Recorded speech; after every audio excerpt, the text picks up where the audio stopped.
அப்படின்னு இவங்க தான் அதை இது பண்ணியிருப்பாங்க. ரொம்பவே சூப்பராக போச்சு அந்த சீரியல். ஸோ அந்த சீரியல் வந்து பல வருடங்கள் ஓடி அதுக்கப்புறம் முடிவுக்கு வந்துருச்சு.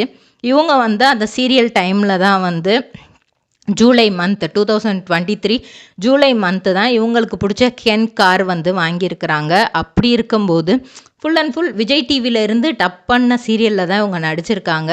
அப்புறம் ஐயனார் துணை அப்படிங்கிற சீரியல் விஜய் டிவிலே வந்துச்சு. வித்தியாசமான கேரக்டர் தான் இவங்களுக்கு. இதுலேயுமே வந்து நல்லா படிக்கணும், அச்சீவ் பண்ணணும், பெருசாக வரணும் அப்படின்னு நினச்சிட்ருக்க ஒரு பொண்ணு சந்தர்ப்ப சூழ்நிலையால் சோழன் அப்படிங்கிறவரை கல்யாணம் பண்ணிட்டு வந்து ஃபுல் அண்ட் ஃபுல் பொம்பளைங்களே இல்லாத இருக்கிற ஒரு வீட்டில் வந்து அம்மா இறந்து போயிடுவாங்க. ட்ரிபிள்-ஆர் ட்ரேடிங் கம்பெனி எங்களிடம் பாக்கு மட்டை தயாரிக்கும் மிஷின் கிடைக்கும். அதற்கான ரா மெட்டீரியல்ஸையும் வருடம் முழுதும் நாங்களே சப்ளை செய்து வருகிறோம். நீங்கள் செய்யும் தட்டுகளை நாங்களே எடுத்துக்கொள்கிறோம். அதற்கான லோன் வசதியும் செய்து தருகிறோம்.